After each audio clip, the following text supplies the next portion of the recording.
السلام عليكم. أخي وأختي، تصورا نفسكما زوجين في بيتكما، علاقتكما متأرجحة تتحسن وتسوء، بينكما كتاب الله لكن تقتربون منه حينا وتبتعدون حينا، تعلمان أن الحل فيه، لكن الجهل به واتباع الهوى يمنعكما من كمال الاستفادة منه.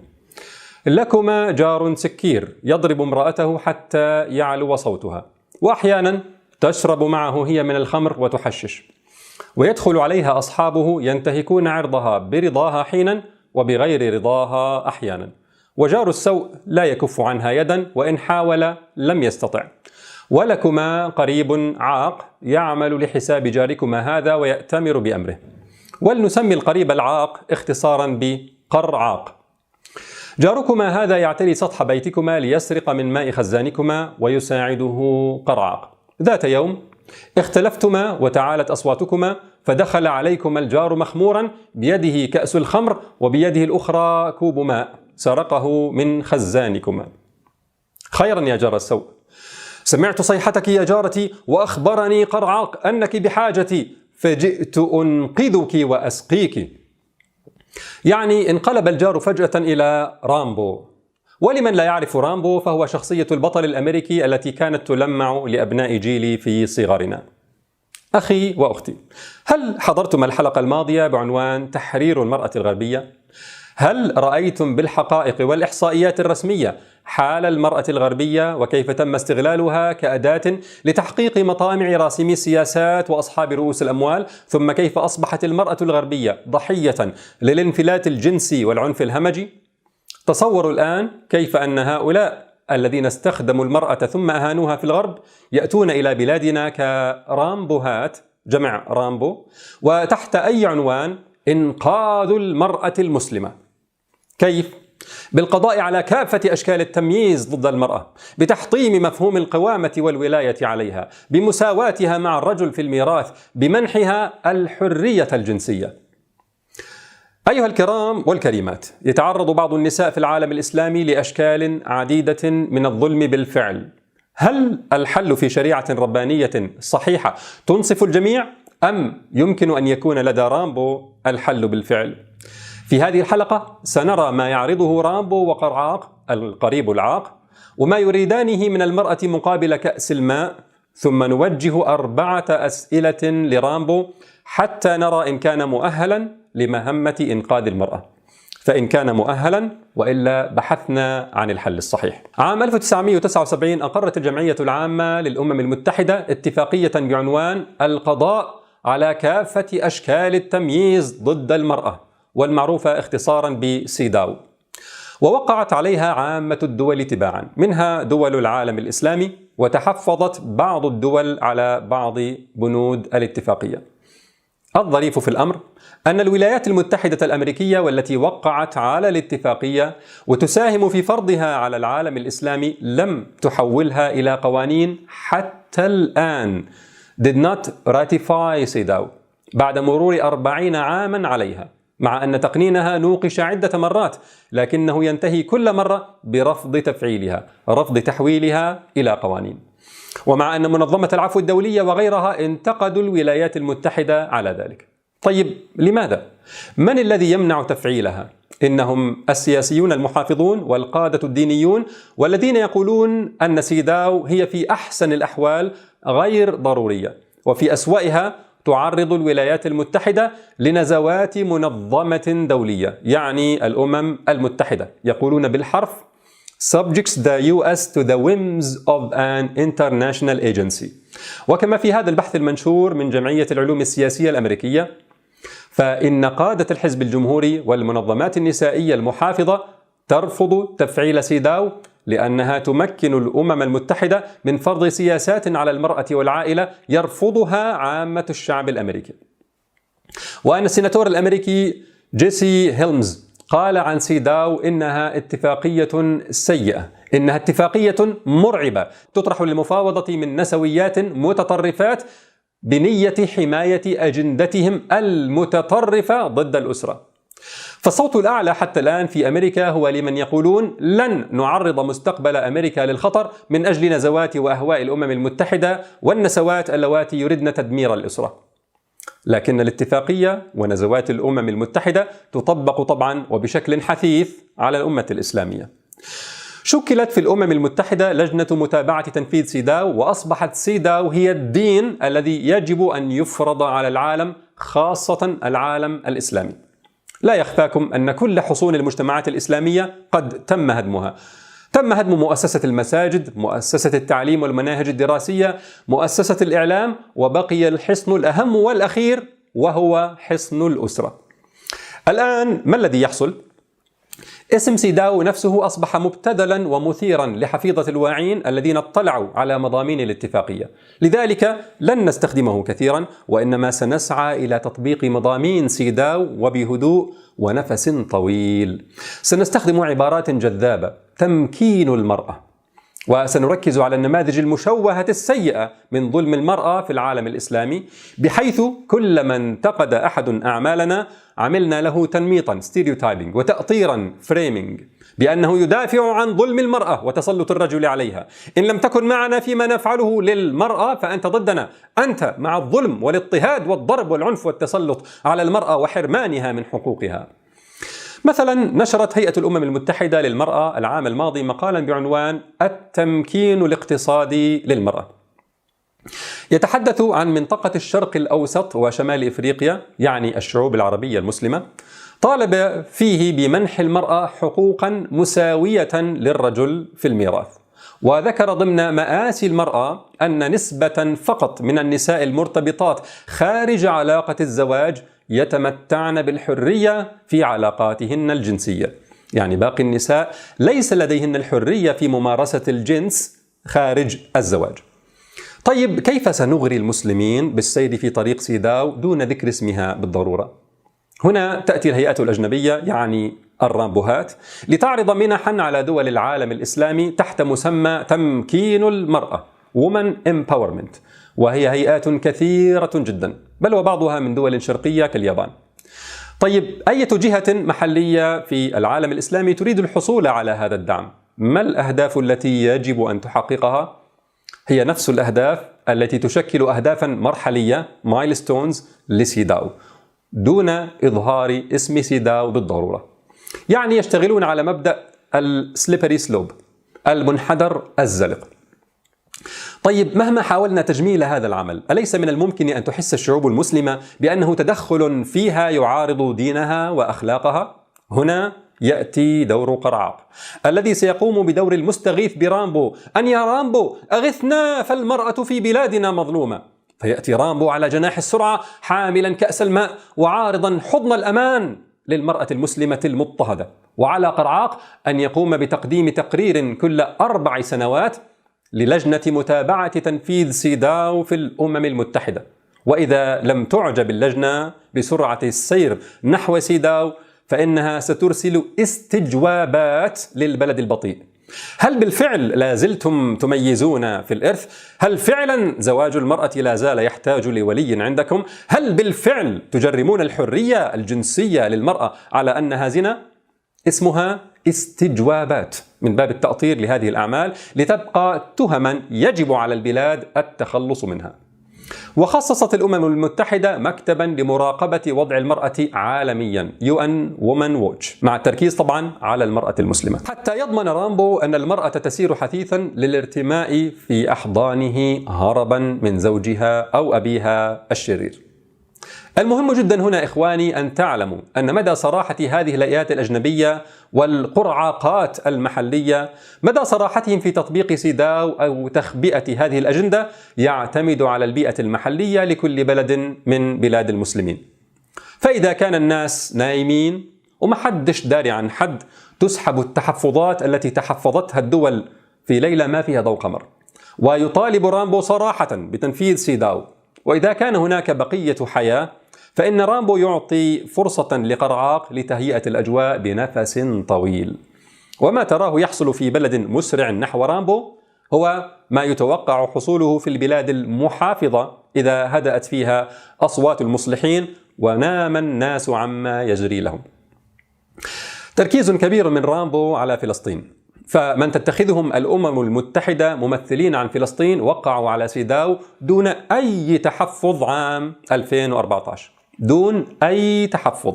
هذا علما بأن الكيان الصهيوني ما يسمى بدولة إسرائيل لا زالت تتحفظ على عدة بنود من سيداو ولم تفعلها لأسباب دينية ثقافية حضارية كما في أمريكا. طيب، تم التوقيع ممن يمثلون فلسطين بلا تحفظ. هذا سيشجع الهيئات الأجنبية على رفع سقفها والمطالبة بمطالبات كبيرة. نفس هذه الهيئات تجدها في دول أخرى تتجنب جرح شعور عامة الناس والاصطدام بعقيدتهم إلى حين تهيئة الأجواء وتشكيل الرأي العام. مطالبات كبيرة مثل ماذا؟ مثل التي نشرت العام الماضي في تقرير مشترك لمنظمات دولية ومحلية في فلسطين، حيث أوصى التقرير بالإسراع في تنفيذ اتفاقية سيداو من خلال إجراءات منها ما يلي: إلغاء المادة 284 التي تحظر الزنا، إلغاء تجريم الإجهاض طبعا لتسهيل الزنا دون تحمل تبعاته، وتذكروا ما عرضناه عن الإجهاض في الحلقة الماضية. السماح للمرأة أن تسجل ابنها عند الولادة تحت اسم العائلة الذي تشاء دون الحاجة لعقد زواج، يعني لا داعي لإثبات أنها متزوجة ويمكنها وضع اسم عائلة من اختيارها. سن تشريعات تلغي أي تمييز ضد المثليات يعني الشاذات جنسيا. رفع الحد الأدنى لسن الزواج إلى 18. إلغاء القوامة. مساواة المرأة بالرجل في الميراث والزواج والطلاق، ونشر الاتفاقية في الجريدة الرسمية لجعلها ملزمة كقانون محلي، يعني تسهيل الحرام بأشكاله وتصعيب الحلال وتفكيك الأسرة. وكان من توصياتها أن يرفع تقرير من فلسطين إلى لجنة متابعة سيداو كل سنتين لا كل 4 سنوات كما في باقي الدول. لكن معقول تنفذ هذه التوصيات؟ تعالوا نرى نموذجا ممن يدعمون أمميا كمسؤولين عن فلسطين. خلينا نحكي انك انت جندت الرياضة لنشر القضية الفلسطينية برضو عالميا، مزبوط؟ أكيد، وليش لا؟ مين أحسن؟ يشوفونا ملثمين ولا يشوفونا بشورتات؟ يشوفوا صبايانا محجبات لا لابسات شورت وبيلعبوا رياضة فوتبول، صح؟ أعتقد بأنه هذا شيء مهم. الرياضة في فلسطين مش لإنجاز رياضي، الرياضة في فلسطين لتحقيق إنجاز سياسي مزدوج. وفي تقرير آخر في دول مجاورة لفلسطين صادر عن هيئة تنسيق محلية مع دول أوروبية، كان من مآخذ الهيئة استبعاد الشريك الحميم خارج علاقات الزوجية من تعريف الأسرة، يعني يجب أن يسمح للشاب والفتاة الزانيين أن يسجلا نفسهما كأسرة كما يحدث في الغرب. كما استنكر التقرير زواج الفتيات دون سن 18 في مقابل استنكار التمييز الاجتماعي الذي يتعرض له الشواذ والشاذات جنسيا. والأعجب من هذا كله أن التقرير يبدي كذلك انزعاجه مما يتعرض له العاملات في البغاء، فيقول نصا بعد الحديث عن الاعتداءات التي تطال الشواذ، يقول: والحال هي ذاتها بالنسبة للبغاء، إذ إن المحرمات التي تحيط بهذا الموضوع تحول دون قيام أي منظمة بتبني هذه القضية رغم المستويات العالية من المضايقة وإساءة المعاملة التي تتعرض لها باستمرار العاملات في مجال الجنس. العاملات في مجال الجنس، يعني تريدون لهذا البلد أن يصبح مثل ألمانيا الذي تعمل فيه 400,000 امرأة في البغاء حسب الإيكونومست. وطبعا هذا الكلام كله في هذه التقارير يأتي ضمن سياق الحديث عن مشاكل أخرى حقيقية تعاني منها المرأة كاللجوء نتيجة الحروب، والمرأة من ذوي الاحتياجات الخاصة، والمرأة المتعرضة للظلم والتسلط والعنف الحقيقي وغيرها على طريقة لبس الحق بالباطل. هذا كله نحن لم نتكلم يا كرام عن مساومة رامبو للمرأة على كأس الماء مقابل مواقف عقدية لا أخلاقية فحسب بل وسياسية. ففي فلسطين اشترطت بعض الجهات المقدمة لمنح للمرأة التوقيع على وثائق تدين أي مقاومة مشروعة، حتى وصفتها وزيرة شؤون المرأة ربيحة ذياب بالتدخل السافر في طبيعة عمل المؤسسات النسوية. وقالت هذه الوزيرة: يصل الحد ببعض المانحين ليس التدخل فقط في طبيعة المشاريع، إنما بأسماء العاملين على المشروع. إذن فهذا ما يريده رامبو مقابل كأس الماء، وآلية عمله هي تحت شعار براق: تمكين المرأة، Women Empowerment، تمكينها اجتماعيا، اقتصاديا وسياسيا. فهي 3 خطوات منظمة ومهيكلة ومدروسة. التمكين الاجتماعي للمرأة بتعزيز نزعة الفردية لدى المرأة وتنفيرها عن الانتماء للأسرة، وتغذية الندية بينها وبين الرجل، وجعلها ترفض مفاهيم القوامة والولاية من أي رجل عليها. وإذا كانت اللغة في بيئة ما أكثر صراحة، فسيكون الحديث أيضا عن تشجيعها على الفاحشة تحت مسمى الحرية الجنسية. هذه المرأة التي أصبحت حرة كأختها الأجنبية التي تكلمنا عنها المرة الماضية ستحتاج إلى مصدر تمويل لتحقق استقلالها عن الرجل، ولا تعود بحاجة إلى قوامته ولا مسؤوليته ولا تدخله في حرياتها في الزنا والإجهاض والشذوذ. وهذا يجعلها بحاجة إلى الخطوة الثانية، ألا وهي التمكين الاقتصادي للمرأة، بإعطاء المنح للنساء لمساعدتهن على هذا الاستقلال، وتوفير فرص عمل في كافة المجالات دون شرط من شرع ولا غيره. الخطوة الثالثة التمكين السياسي للمرأة، من خلال بث هذه الأفكار لتكوين رأي عام لدى النساء أن سعادتهن وحل مشاكلهن هو في تحقيق هذين التمكينين الاجتماعي والاقتصادي، وبالتالي مطالبة صناع القرار بسن التشريعات التي تمكن المرأة من تحقيق هذه المكتسبات. ما لك أيها الرجل؟ ليكون مش عاجبك تمكين المرأة، إذن فأنت ضد المرأة، تؤيد ظلمها اجتماعيا وإفقارها اقتصاديا وتهميشها سياسيا. مش حنسمع لك أصلا، ولن نعطيك فرصة، ولا نسمع للحل الذي تطرحه. كفاكم أيها الرجال ظلما، كفاكم أيها الشيوخ انغلاقا. طيب، إذا المرأة التي ثارت على الرجل زوجا كان أو أبا أو أخا لم يكفها كأس الماء من رامبو ولا فرص العمل المقدمة منه، ماذا ستفعل؟ سيقوم قرعاق بإعطائها ديونا ربوية لتسد حاجتها. طيب، وإذا عجزت المرأة عن السداد يتم حبسها مثلها مثل الرجل، فهما متساويان.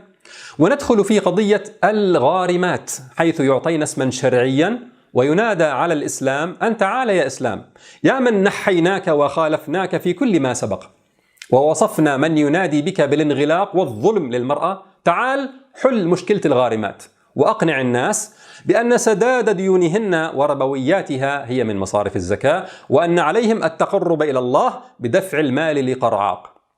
وللعلم ففي بعض الدول الصغيرة من دول المسلمين ستجد عشرات الآلاف من هؤلاء الغارمات. طيب، وإذا الناس قل دينها ونخوتها مع مرور الأيام وما عادت تهتم لزكاة ولا لغارمات، حينئذ ستسير المرأة المسلمة على خطى الغربية، وسنراها تفعل كل شيء وتخضع لكل أمر من أجل المال، كما رأينا في الحلقة الماضية عن المرأة الغربية. الآن يا كرام، بعدما عرفنا قصة رامبو وقرعاق وكأس الماء، دعونا لا نتعجل في رفض العرض، بل نعطيهم فرصة ونسألهم: يا جيران الهنا الرامبوهات، قبل ما تنقذوا نساءنا اسمحوا لنا أن نسألكم 4 أسئلة تبين مدى قدرتكم على هذه المهمة الرامبوهية. السؤال الأول: هل أنقذتم نساءكم أولا؟ هل أنقذتم الفتاة الجامعية التي تبيع عرضها لمن يدفع قسطها، والمرأة التي تتعرض للعنف في كل مكان وكل وقت كما تقول منظمة الاتحاد الأوروبي؟ هل أنقذتم نساءكم من التحرش في وسائل المواصلات وفي المدارس والجامعات وفي مكاتب العمل وعند الأطباء؟ هل أنقذتم اللواتي يضطررن للدعارة حسب تعبيرهن من قصور نظام الضمان الاجتماعي؟ هل أنقذتم اللواتي يجبرن من صاحب العمل على اللبس المخزي ليكسب أكثر؟ هل أنقذتم النساء المضروبات بهمجية باترد وومن اللواتي يشكلن ربع مجتمعاتكم؟ هل أنقذتم المرأة من التسليع الجنسي؟ هل أنقذتم ضحايا الاغتصاب اللواتي يعانين من آثار مدمرة كما تنصون أنتم؟ هل أنقذتم ضحايا الأسر المتهالكة والأطفال ذكورا وإناثا المشردين بلا مأوى والهاربين والذين وصلت أعدادهم الملايين والذين يستغلهم تجار الجنس؟ هل أنقذتم البنات المجهضات بالملايين والبنات الملقيات في الصناديق الدافئة؟ أليس نساء وفتيات بلادكم أولى بنخوتكم ونجدتكم ومساعداتكم ومنحكم يا حضرات الرامبوهات؟ هذا حاضركم عرضناه بإحصائياتكم، فهل هذا هو النموذج الناجح في بلادكم فتريدون تصديره إلى العالم الإسلامي؟ يعني نحن لا نتكلم عن نتائج متوقعة إذا سارت المرأة المسلمة على خطواتكم، لا نتكلم عن تحليلات ولا عن الماضي السحيق، نتكلم عن واقع قائم ماثل حي معايش بأرقامكم وتقاريركم. فهذا السؤال الأول يا حضرات الرامبوهات، هل أنقذتم نساءكم قبل أن تنقذوا نساءنا؟ السؤال الثاني، محموئين قوي يا رامبوهات على المرأة المسلمة وجايين على بلادنا تنقذوها؟ بصراحة عاجزين عن الشكر. جزاكم الله على قدر نياتكم، على قدر نياتكم. ممكن بس قبل ما تيجوا للمرأة في بلادنا نميل بيكم قليلا على نساء مسلمات أخريات يمكن يكونوا بحاجتكم أكثر. تخلصوا حضراتكم إنقاذهم، فإذا نجحتم فتفضلوا بعدين عندنا تستكملوا مهمة الإنقاذ. مش هتكلم عن المسلمات في منطقتنا اللواتي تهدم عليهن بيوتهن بقصف الطائرات بشكل شبه يومي مع إهمال الإعلام ولا كأنهم موجودين. ولن أتكلم عن نساء الشيشان والبوسنة والهرسك وما فعل بسربنيتشا واغتصاب نسائها في وجود قوات الأمم المتحدة والمواضيع التي مر عليها عدة سنوات. لا، ما دام أنتم محموئين قوي على المرأة المسلمة وعايزين مصلحتها، نريد منكم فقط يا رامبوهات أن تنقذوا آلاف النساء المسلمات الإيغور في تركستان، اللواتي تأخذ السلطات الصينية منهن أولادهن ليعيشوا حياة الأيتام ويربوا على الكفر، ويوضع الأمهات في السجون إذا مارسن شيئا من شعائر دينهن. يمكن ما سمعتوش حاجة عن هؤلاء النساء.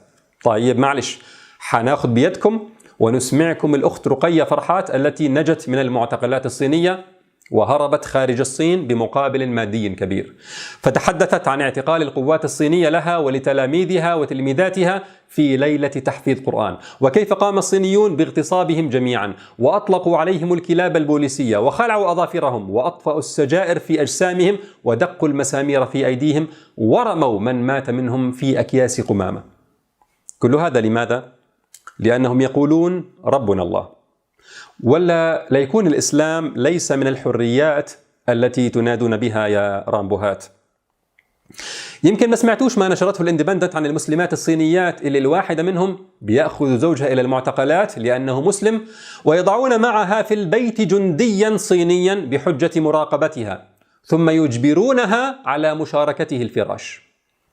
وموضوع ما يحصل للمسلمات في الصين مش قديم، بل بلغ ذروته هذه الأيام، والعناوين الدوارة في الإعلام مسلمو الإيغور الاضطهاد بلغ ذروته. يمكن الصين كبيرة عليكم شوية وصعب تتدخلوا فيها يا رامبوهات، ماشي، تعالوا على دولة صغيرة زي بورما حيث تحرق المرأة المسلمة حية ويعلق أولادها وبناتها في المشانق، ومش هنقدر نحط صور لأن اليوتيوب حيشطب الحلقة.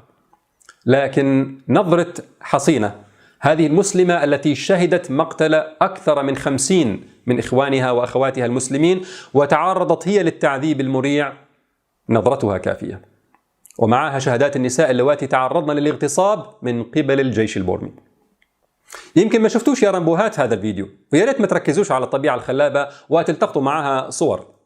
هذا فيديو لمئات آلاف النساء البورميات المسلمات الفارات على الأرجل من الاغتصاب والحرق إلى بنغلاديش، حيث البقاء في مخيمات الموت ببطء. شفناكم يا رامبوهات وصلتم السودان قبل أيام ونجحتم في أخذ توقيع على سيداو. طيب، مدام وصلتوا السودان ممكن تميلوا معنا شوية على إفريقيا الوسطى حيث المسلمون والمسلمات يقتلون بالسواطير على يد الأنتا بلانكا المدعومة من القوات الفرنسية وفي وجود قوات الأمم المتحدة. يمكن ما كنتوش عارفين عن هؤلاء النساء كلهم، ها قد عرفناكم. فياريت حضراتكم تخلصوا مهمة إنقاذ هؤلاء النساء المسلمات وبعدين تيجوا على بلادنا، ولا ما يكونش اختصاصكم فقط القضاء على كافة أشكال التمييز ضد المرأة، أما القضاء على المرأة نفسها فمش مشكلة. وإيش معنى لما يكون الموضوع متعلقا بقتل واغتصاب وتشريد وتعذيب المسلمات فأقصى حاجة تعملوها الاستنكار إذا استنكرتم، ثم لا تغيير حقيقي على أرض الواقع.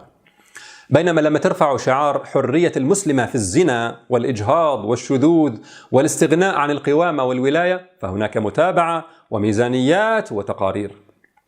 السؤال الثالث يا حضرات الرامبوهات: كيف ستكونون حلا لمشكلة المرأة وأنتم جزء منها؟ وش الأخطبوط اللي مادت بذراع من أذرعه الكثيرة كأس الماء للمرأة المسلمة هو نفس الذي سرق الكأس من الخزان بذراع أخرى وبمعاونة قرعاق؟ مش هو وقرعاق سبب الفقر والجهل والتجهيل والقهر الذي يعيشه كثير من المسلمين والمسلمات، والذي يساهم في ظلم المرأة لنفسها وظلم الرجل لها وظلمها للرجل؟ مش هو اللي بيروج لفساد الأخلاق وهدم القيم ومحاربة الإسلام حتى يصبح الظلم وغياب المرجعية هي الحالة العامة في المجتمع؟ حريصين حضراتكم على المرأة؟ كفوا يدكم شوية بس عن السرقة من ثروات بلادها يا أصحاب مقولة I want to take the oil. السؤال الرابع يا حضرات الرامبوهات: هو مين اللي أعطاكم الحق أصلا في أن تضعوا المسطرة التي تحاكم عليها مجتمعاتنا؟ نحن كمسلمين ومسلمات لنا منطلقات ننطلق منها، قيم تحكم حياتنا، معيارنا ومسطرتنا طاعة ربنا بإقامة الحق والعدل والاستخلاف في هذه الأرض بما يرضي ربنا الذي إليه معادنا. وهذا هو الذي يحدد للرجل والمرأة حقوقهما وواجباتهما، وهو الذي يجعل العلاقة بينهما علاقة تكامل وتعاون على البر والتقوى، لا ندية وتنافس وتنازع. والمرأة في هذه المنظومة يمكن أن تعمل في بيتها أو معلمة أو طبيبة أو باحثة أو صاحبة مهنة تقيم فيها معاني الطاعة لله والحق والعدل، وشرف عملها هو على قدر تحقيقها لهذه القيم العليا. أنتم يا رامبوهات ماذا لديكم؟ بعدما أعرضتم عن الوحي الحق فلا أقمتم حقا ولا عدلا، بل رفعتم شعار الحرية والمساواة المطلقتين، ثم أثبتتم بواقعكم العملي فشلكم فيهما وخاصة للمرأة كما بينا بالتفصيل. ماذا تريدون أن تقدموا لنا كمسلمين وقد فشلتم في هذا كله؟ تريدون أن تكون المرأة المسلمة صورة مشوهة عن المرأة الغربية، تعلكونها وتبتذلونها وتلعبون بها وتهينونها كما فعلتم مع الغربية؟ حتى لو أحسن الظن في نواياكم، كيف ستنقذون المرأة المسلمة وأنتم تحتقرونها؟ لأنكم تحتقرون كل مقومات عزتها ورفعتها. فالمرأة في إسلامنا مكرمة لإيمانها وتقواها وأخلاقها ودورها في تربية الأجيال على هذا كله، وأنتم تحتقرون هذا كله، بل وتعادون هذا كله، تعادون الإيمان والتقوى والأخلاق. فكيف تنقذون من تعادونه وتحتقرونه؟ المرأة في ديننا يقول لها ربها: يا أيها الناس إنا خلقناكم من ذكر وأنثى وجعلناكم شعوبا وقبائل لتعارفوا إن أكرمكم عند الله أتقاكم إن الله عليم خبير. والتقوى عندكم يا رامبوهات بلا قيمة، فالمرأة التقية بلا قيمة. المرأة في ديننا يجعل الله قيمتها في أمور لا تعني لكم شيئا. اسمع أخي وأختي هذه الآية وتصور ماذا تعني للأمم المتحدة أو سيداو أو مؤتمر بكين أو منظمات حقوق المرأة أو القرعاقات كلها. قال الله تعالى: إن المسلمين والمسلمات والمؤمنين والمؤمنات والقانتين والقانتات والصادقين والصادقات والصابرين والصابرات والخاشعين والخاشعات والمتصدقين والمتصدقات والصائمين والصائمات والحافظين فروجهم والحافظات والذاكرين الله كثيرا والذاكرات أعد الله لهم مغفرة وأجرا عظيما.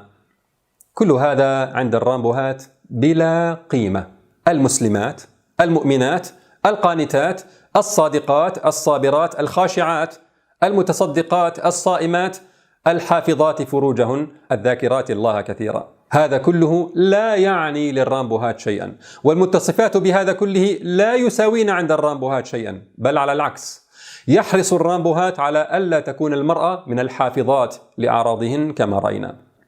فما الذي يعطي المرأة قيمتها حسب الرامبوهات إذن؟ أما على أرض الواقع فجاذبيتها الجسمية وصلاحيتها للتسليع الجنسي كما بينا، وأما المعلن فنتاجها المادي making money. وخوضها لميادين العمل وإثبات منافستها للرجل فيها. ولذلك يحرص الرامبوهات مع إعلام قرعاق في بلاد المسلمين على إظهار المرأة التي تقوم بدور التربية والرعاية للأسرة على أنها عاطلة عن العمل، ويستنكرون في إحصائياتهم تدني نسبة النساء في القوى العاملة، ويعتبرون المرأة في منزلها من الفئات المهمشة، بينما يسلطون الضوء على نجاح المرأة العاملة في أي مجال كان. أول امرأة تسوق شاحنة، أول امرأة تعبئ الوقود في محطة بنزين، أول امرأة تفتح كراجا وتعمل كميكانيكي تصلح سيارات الرجال، أول امرأة تعمل عاملة نظافة. أي عمل مهما كان، المهم أن تكون عاملة. طيب، والمرأة في بيتها تربي أولادها وتبنيهم نفسيا وفكريا وعقديا، وتوفر ملاذا آمنا لهم وسكنا لزوجها، وتعين على إقامة معاني الطاعة لله والحق والعدل ومكارم الأخلاق. هذه عاطلة عن العمل، شكل من أشكال البطالة. المرأة العاملة في بناء الإيمان والأخلاق والنفس السوية قليلة القيمة عندكم يا رامبوهات، لأن الإيمان والأخلاق والسوية النفسية قليلة القيمة عندكم. طيب، والمرأة المؤمنة التي تعمل طبيبة أو معلمة أو باحثة مستكشفة، وهي تسخر هذا كله لإقامة القيم العليا وغرس الإيمان، لا قيمة إضافية لها عن غيرها، ولن تسلط عليها الأضواء، لأن هذه القيم لا قيمة لها عند الرامبوهات والقرقاعات، بل هي معان غير مرغوبة، إلا أن تكون بعض الصفات الإنسانية المنفصلة تماما عن جذورها العقدية والرؤية الإسلامية الشاملة. بل ومن أيام ألغي تعيين فنانة تشكيلية متميزة من منصب إداري لأنها منتقبة. طيب يا حضرات الرامبوهات، إذا تعرضت المرأة في هذه الميادين التي ساهمتم أنتم في إفساد أخلاقها وتأجيج الشهوات فيها، إذا تعرضت المرأة لما يضر بدينها أو بأخلاقها، مثل ماذا؟ مثل التعلق القلبي بين الفتاة والشاب دون القدرة على الزواج لسرقتكم أنتم وقرعاق من ثروات بلادها، وما ينتج عنه من علاقات محرمة وتضييع لحدود الله، ما ينتج عن هذا التعلق القلبي دون زواج. إذا برضاها فلا مشكلة، لأنها حرة متساوية مع الرجل في هذا. حدود الله، حرام، شريعة، هذا لا يعنينا. لذلك طبعا لن تجد في منح الرامبوهات المقدمة لإنقاذ المرأة أي منحة عنوانها تسهيل زواج المرأة، لن تجد أي منحة عنوانها تثقيف المرأة لتربي الأولاد على تقوى الله فينعم الجنسان بأجواء عمل طاهرة، وإنما عمل المرأة عملها في ماذا؟